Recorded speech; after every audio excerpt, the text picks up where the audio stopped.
Alors, on me fait signe que je peux démarrer. Bonjour à tous, merci d'être là. Je me présente, je suis Laurence Boiramé.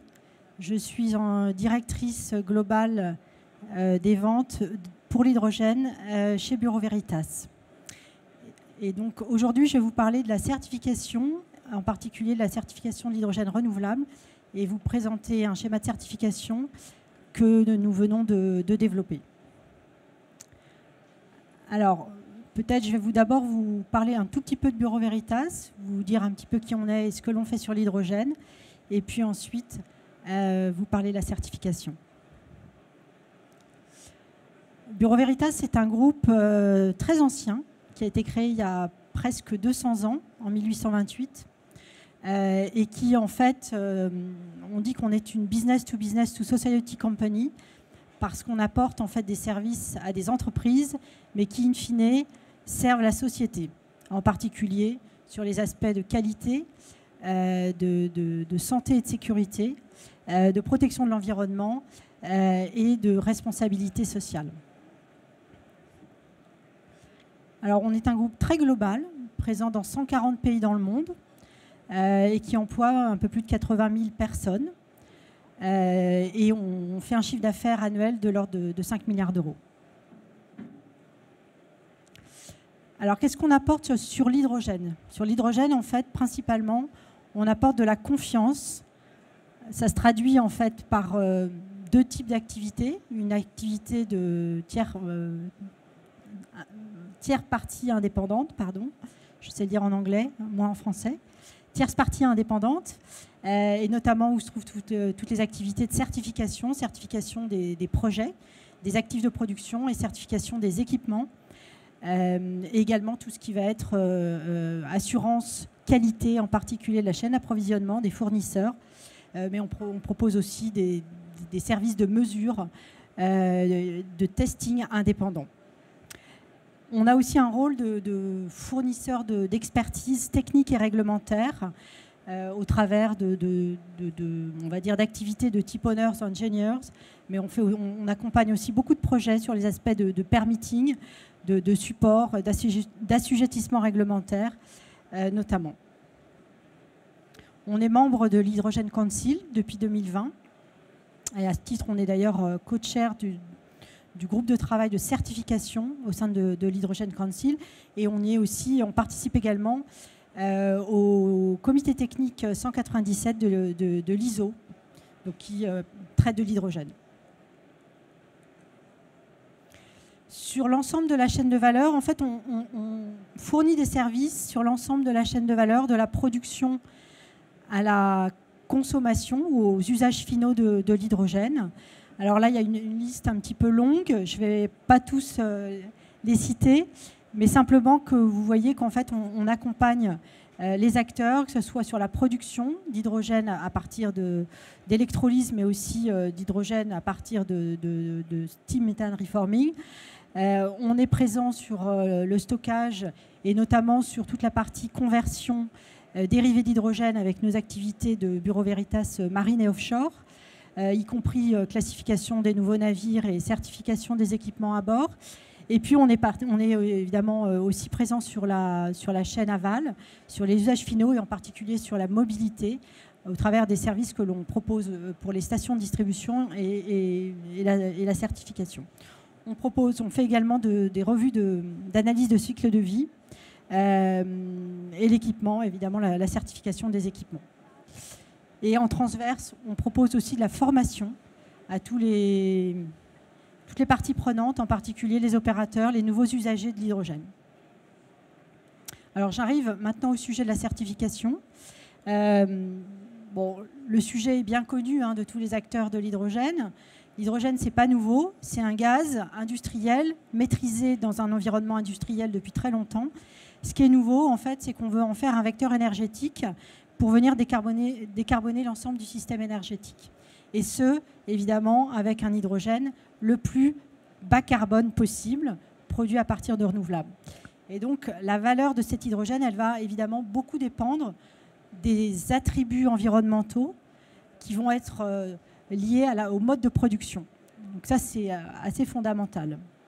Si on regarde un petit peu on va dire la roadmap de développement de l'industrie, on est encore dans une phase de développement, hein. On est dans une phase qui n'est pas encore complètement mature, et on est dans une phase où aujourd'hui beaucoup de projets ont besoin de faire la preuve de leur bancabilité pour attirer les financements, les investisseurs ou même les subventions.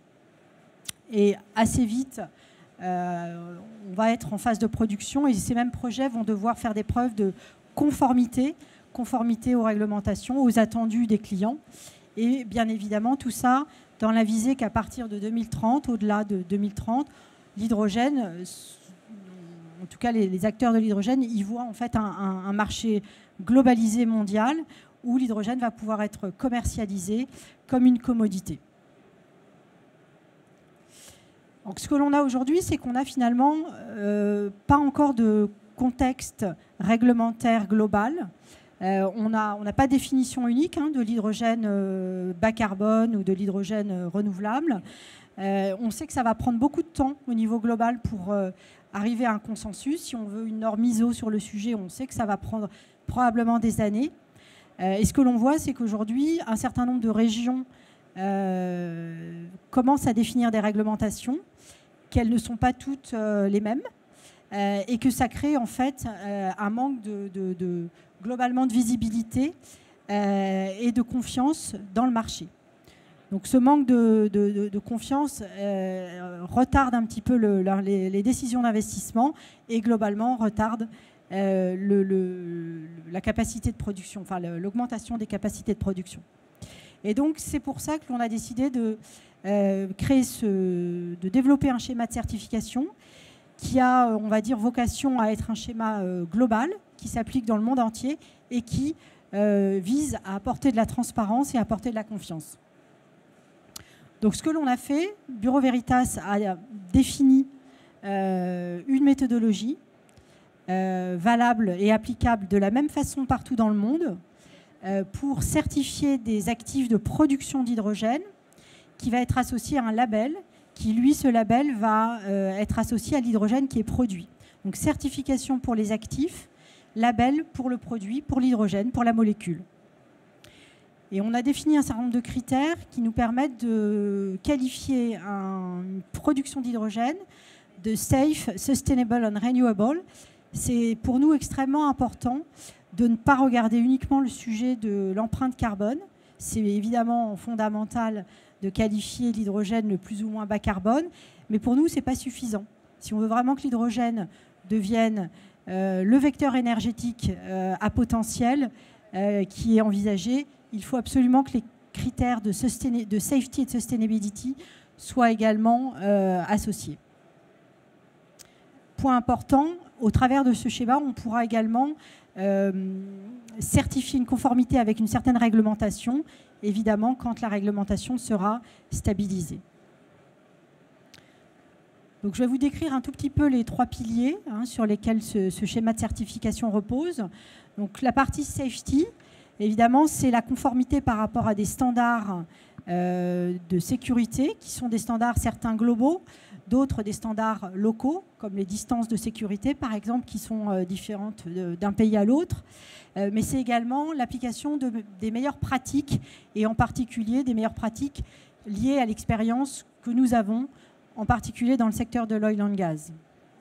Et cette partie safety, c'est la partie process safety, mais également la partie occupational safety des personnes en opération.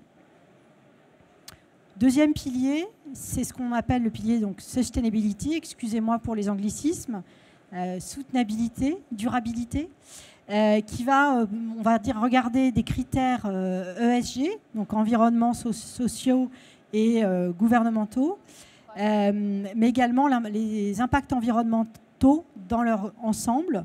Et donc pour cela, on applique une méthodologie d'analyse de cycle de vie complète qui permet de prendre en compte les impacts environnementaux au-delà du réchauffement climatique. Évidemment, notre méthodologie regarde aussi le sourcing en eau, qui est un sujet important pour la production d'hydrogène, et inclut l'input énergétique nécessaires à la production d'eau, en particulier s'il s'agit du dessalement d'eau de mer. On va considérer l'empreinte de sourcing énergétique pour le dessalement d'eau de mer. Et puis le troisième pilier, évidemment, c'est de s'assurer que l'hydrogène est produit à partir d'une source d'énergie renouvelable. Donc on parle ici d'électrolyse. Donc les énergies renouvelables, l'électricité renouvelable en input, ça peut être évidemment le solaire, l'éolien onshore, offshore ou l'hydroélectricité. Et on a aussi défini un seuil maximum de 2 kg de CO2 équivalent par kilogramme d'hydrogène produit pour que l'on puisse délivrer le certificat Bureau Veritas.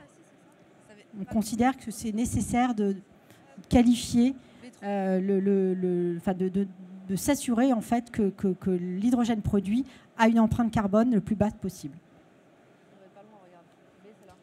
Alors comment ça se passe? En fait, notre process la certification et le label, c'est en fait un process en 3 étapes. La première étape, c'est la certification au niveau du projet, donc ce qu'on appelle la design stage, c'est-à-dire quand le projet n'est pas encore construit et en opération, mais à un moment où on a quand même suffisamment d'informations, donc plutôt en phase de feed, je dirais, pour pouvoir délivrer un certificat de conformité pour les 3 types de critères que je viens de vous présenter. Ensuite, une fois que le projet est construit et en opération, on délivre un certificat as-built, c'est-à-dire tel que le projet est finalement construit. Donc ça nécessite des vérifications complémentaires et notamment des audits et des vérifications sur site pour vérifier que la mise en service et l'opération de l'asset est bien conforme à ce qui était sur le papier. On va aussi vérifier que ce qui a été mis dans un dossier de permitting a été bien réalisé en fait en réel. Ce certificat as-built, il a une validité de 3 ans. Et donc, on conduit des audits de surveillance une fois par an. Donc, on a une vérification, une surveillance annuelle pour, on va dire, maintenir le certificat pendant cette durée de validité de 3 ans. Associé à cette certification de l'asset, je vous le disais en présentation, on délivre un label qui qualifie l'hydrogène qui est produit. Donc en fait, au cours de la vérification sur site, on vérifie la quantité réelle d'hydrogène qui est produite, ce qui nous permet de délivrer le label hydrogène renouvelable par Bureau Veritas pour la quantité d'hydrogène qui est produite. Et donc là, vous voyez bien qu'on a en fait avec ce label quelque chose qui ressemble à une garantie d'origine et qui va ensuite permettre la traçabilité. Je précise que la certification de l'asset, donc de la production, de l'unité de production, est un prérequis pour obtenir le label. Alors, c'est un peu technique, j'espère que vous voyez, mais l'idée, c'est de présenter quel est le scope de notre certification et du label. On est sur la partie donc production de l'hydrogène par électrolyse, avec le stockage et la compression sur site, qui fait partie en fait de ce schéma que je vous présente. Ce schéma, c'est une première étape. On a prévu d'étendre la certification à la production de l'ammoniac dérivé de l'hydrogène renouvelable. Donc ça, c'est quelque chose on va dire que l'on prépare pour les prochaines semaines. Donc pour l'instant, on n'est pas encore sur la partie transport, on n'est pas sur la partie hydrogène délivré. C'est des choses qui pourront être proposées en modules complémentaires, mais pour l'instant, on est vraiment sur la partie production. On travaille également à un autre schéma qui va qualifier l'hydrogène bas carbone. 2 types d'hydrogène, l'hydrogène produit à partir d'énergie fossile avec capture de CO2, mais également l'hydrogène produit par électrolyse à partir d'électricité non renouvelable et en particulier d'électricité nucléaire. Alors, quelle est la valeur ajoutée de cette certification et de ce label? Finalement, la valeur ajoutée, elle est principalement à 2 niveaux. Ça permet aux producteurs de valoriser les attributs environnementaux de l'hydrogène qui est produit. Et ça permet également d'assurer une conformité avec une certaine réglementation. Si on regarde acteur par acteur, aujourd'hui, c'est principalement les demandes que l'on a pour ce type de certification, c'est principalement des demandes de développeurs de projets qui sont en recherche qui ont besoin de prouver la crédibilité et la bancabilité de leur projet. Et en regard, c'est aussi un schéma qui va intéresser les investisseurs et globalement tous les financeurs de ces projets qui ont besoin d'un certain nombre de critères pour sélectionner les projets dans lesquels investir.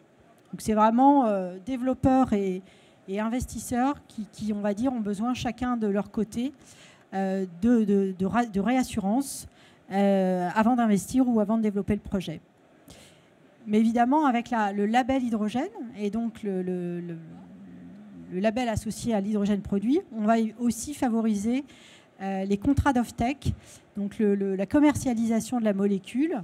À la fois, ça permet aux producteurs de sécuriser les business cases, mais ça permet aussi aux off-takers d'avoir une garantie de ce qu'ils achètent, qu'ils vont eux-mêmes pouvoir transférer à leurs propres clients. Si je prends l'exemple de l'acier vert, du green steel, de l'acier qui va vouloir utiliser de l'hydrogène vert avec le DRI, la réduction directe du fer. Ce qui est important pour le producteur d'acier, c'est de garantir qu'il va bien produire de l'acier qualifié de bas carbone ou de vert et qu'il va pouvoir transmettre cette valeur dans les équipements qui vont être produits à partir d'acier, typiquement l'automobile. Et que vous et moi, quand on va aller acheter un véhicule, on s'assure qu'on a acheté un véhicule qui a l'empreinte carbone la plus basse possible. Donc, tout ça vient en fait de la certification et du label hydrogène renouvelable à l'origine. Alors, qu'est-ce qui différencie ce schéma de certification d'autres schémas, de Certify par exemple, ou d'autres schémas qui sont en cours de développement? La première chose, c'est que le schéma développé par Bureau Veritas, c'est un schéma extrêmement englobant, très holistique, vous l'avez vu avec les critères, et que l'on va au-delà de la simple conformité réglementaire. Puisque finalement, en apportant un regard sur les aspects de safety et de sustainability à l'étape du design, on apporte aussi finalement une forme d'accompagnement technique qui permet en fait d'orienter le design du projet de la meilleure façon dès le départ. Pardon, on va couper l'image. Pardon. Ça, c'est un point important. Et on va dire à l'autre extrémité, avec le label hydrogène vert, finalement, on prépare la traçabilité de la molécule. Je vous disais, ce qui est très différenciant, c'est qu'on utilise une méthodologie d'analyse de cycle de vie complète. Qu'est-ce que ça veut dire? Ça veut dire qu'on intègre, par exemple, les émissions upstream, les émissions associées aux équipements qui vont produire l'énergie. Donc, concrètement, on ne considère pas qu'un mégawattheure électrique, solaire ou éolien, c'est égal à 0 CO2. On tient compte des émissions amont associées à la production d'électricité renouvelable et on sait qu'un mégawattheure électrique solaire n'a pas la même empreinte carbone qu'un mégawattheure éolien ou hydroélectrique, par exemple. On inclut donc l'empreinte de l'eau et l'empreinte carbone associée à la production de l'eau dans notre analyse. Et puis, je le disais, on a défini donc un seuil de maximum de CO2 équivalent par kilogramme d'hydrogène produit, qui est en fait un seuil non négociable pour obtenir le certificat. Ce qui fait aussi, tout ça permet d'éviter évidemment le greenwashing. Et puis, bien évidemment, le label associé à la production d'hydrogène qui va être vraiment lié à une vérification sur site de la quantité réelle d'hydrogène produite. Dernier point par rapport à la réglementation. Donc, vous avez compris, le schéma développé par Bureau Veritas, c'est un schéma dit volontaire. Il ne répond pas à une réglementation. En revanche, il est, on va dire, déjà il englobe, évidemment pour développer ce schéma, on a tenu compte des réglementations quand elles existent au niveau global. C'est-à-dire qu'on a regardé évidemment RED 2, la réglementation, la taxonomie européenne, on a regardé la réglementation aux États-Unis, on a regardé les règles spécifiques de l'Inflation Reduction Act, on a regardé un certain nombre de réglementations et on a donc fait quelque chose du plus englobant possible.